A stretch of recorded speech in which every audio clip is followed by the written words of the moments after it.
Hey guys, welcome back into the Record Room. I'm of course your host Tony Joel's TG, and on today's episode, I want to talk about a record that I am thrilled to finally own. Now, if you've been watching this channel for any time, you'll know that TG is at his heart a very heavy metal kid. I didn't start listening to kind of heavy metal until I was in my later teens, around 16, 17 years old. But as a young kid, I was always a fan of the rock music. Bands like Poison, Europe, Bon Jovi, things like that. Anything that was sort of top 40 rock, I was a big fan of. And then as I got older, I discovered Nirvana. And then I discovered Rage Against the Machine. And on, and it just went down into this deep, dark rabbit hole of heavy metal. And the person you see before you today is the person that music created. And one of the first bands that I really latched onto when I really started to become a heavy metal kid was the band Pantera. And Pantera, aside from the tragic loss of the two Abbott brothers, Pantera are still touring today. It's a kind of a new lineup. It's Phil, Rex, Charlie Benanti from Anthrax on drums, and Zakk Wylde on guitar. So all in all, it's a pretty stellar band. Now, I haven't actually seen the new incarnation of Pantera, who I believe are just playing the hits, which at this point, that's all you would want to hear. But I know people that have seen them and have said that they are fantastic. I was fortunate enough to see the original Pantera way back in the day. I do remember it being a good show, and something that I'll always be really, happy about, the fact that I managed to get to see them. Pantera on vinyl is not something that I really had. I literally owned every Pantera album on CD, starting with Cowboys from Hell. Now, I didn't actually know until many years later that Pantera had actually been a band long before Cowboys from Hell. In fact, they'd already released 4 albums before Cowboys from Hell came out. Now, Cowboys from Hell was their major label debut, but the album before that, Power Metal, the first to feature Phil on vocals, was released through the Metal Magic label, which was the label set up by the Abbott brothers. I believe it was actually their father that set up the label to distribute Pantera's music, because when Pantera started, they started off as more of a glam rock, hard rock band than a groove-infused heavy metal band. And over the last couple of years, I've kind of got it into my head that wouldn't it be nice to own those original Pantera albums? Because, I still love me a little bit of glam rock, a little bit of top 40 radio rock. I am down with that. I really am. And I've checked out the original Pantera albums, at least the 3 before Phil, the 3 that predate Phil joining, with their original singer Terrence Lee, or Terry Lee, I believe his name was. But to be honest, these albums really only came out regionally in Texas. Yes, you could buy them in other places, you could do mail order, but it has been getting increasingly harder and harder to find the original Pantera albums.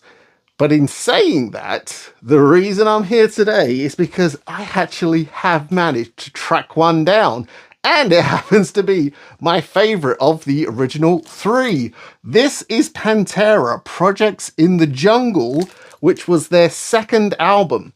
I believe the first album was called, Metal Magic, Projects in the Jungle. And what was the third one called? I Am the Night, or something along those lines. And then the one with Phil, where Phil joined the band, was called Power Metal, which is a little bit heavier, does stray more towards the kind of Judas Priest end, as opposed to some more of the glam rock stuff. But, it's a great album. These albums, though, with their original singer, I think are fantastic. They are riff-tastic, so many catchy riffs. And it just reminds me of like Poison and Motley Crue and the hair metal stuff that I kind of grew up liking as a kid. So I'm kind of predisposed to like this stuff. And I managed to luck out on this, and I actually found this copy of all places in Japan. And what's cool about this is, yes, it is an original, and it has its original insert, which, it is hard to find. These records are not cheap. I actually got this one for a pretty good price, so I'm very happy about that. But everything about this screams the mid-80s. This one came out, I believe, in 1984. I believe Pantera started releasing music on the Metal Magic label in 1983. I believe that's when it was set up for their debut album. And just look at this. Just bask in the majesty of that cover. You don't get record covers like this anymore. And for me, that is a shame. I'll bust it out here so you can get a better look front and back, because there are some brilliant pictures on the flip of this. There really, really are. That's the back cover. Nice and lurid. Not like the Pantera we all know and love today. You've got Terence Lee on vocals, Diamond Darrell on guitar, Rex Rocker on bass, and Vincent Paul on drums, or Vinnie Paul as we know him today. And, you know, all in all, this album is in pretty good shape. It does have a little bit of a seam split there, but I mean, for 1984, you know, it's looking pretty good. And what was cool was when you bought one of these albums, Pantera were a hard-working touring band. They played a lot. You got one of these Pantera fan club inserts. Now, if you'd like to, if you're watching on a mobile device, you can pause and zoom there so you can check all of this out. But I will read it because it is fantastic information. It really is. The Pantera fan club. Just reading this makes me happy. Pantera wants you. If you want the best in headbanging, kick-ass rock and roll, heavy metal rules. All Pantera merchandise available now. Order now. Join the fan club. Order now.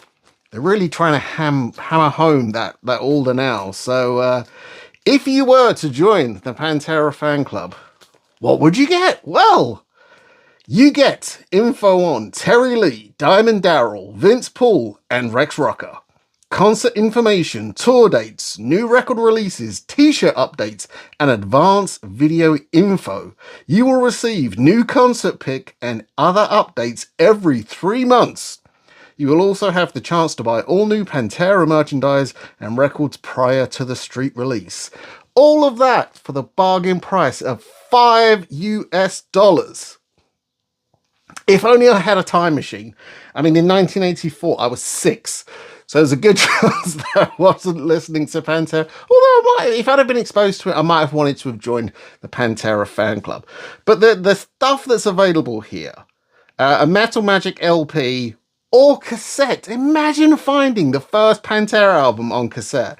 Projects in the Jungle, which is the album we have here. You can also get the cassette of that.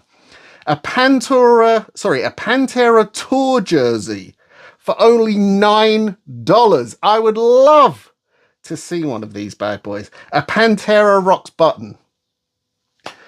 Pantera autograph picture, only $2. And this is, I would love to see this. If anyone has a copy of this or can link me to a video, Pantera video for $30 contains All Over Tonight, Nothing On But The Radio, and Pantera Live, totaling 30-minute running time.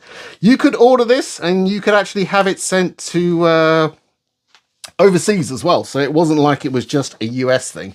No, you could actually do this.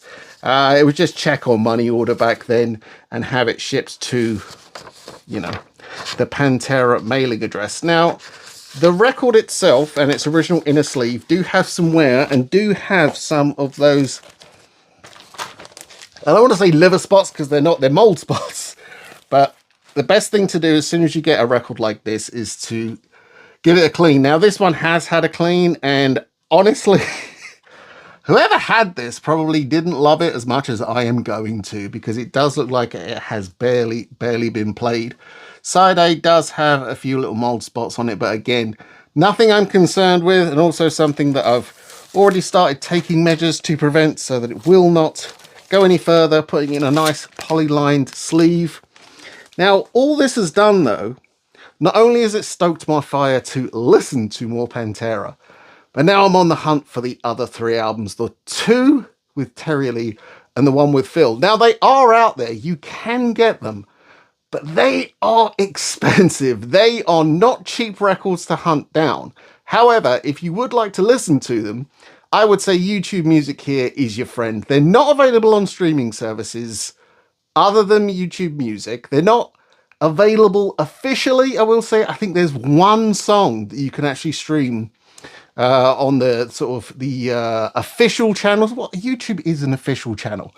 Let me just say that on YouTube Music, some kind people have uploaded things that aren't necessarily things that the band may want out there. Now, I know that in the past, Phil has said he is not opposed to having Power Metal reissued, but I do believe it's Rex that has said there's no point issuing that stuff. We don't want to give credit where credit isn't due. I think there may have been an acrimonious split between the original lead singer, but the music is out there and it is fantastic. I highly recommend checking out the early days of Pantera. You can clearly hear how the band went from Metal Magic to Cowboys from Hell to Far Beyond Driven to the Great Southern Trendkill. There is a through line. It's mainly the Abbots, I will say that. Their drumming and guitar playing is exceptional, always has been, always will be. I will never ever not want to listen to Pantera. Listening to these glam rock albums has kind of given me a new kind of sense of fandom. And I'm so glad that I can finally add an OG Pantera album into the collection.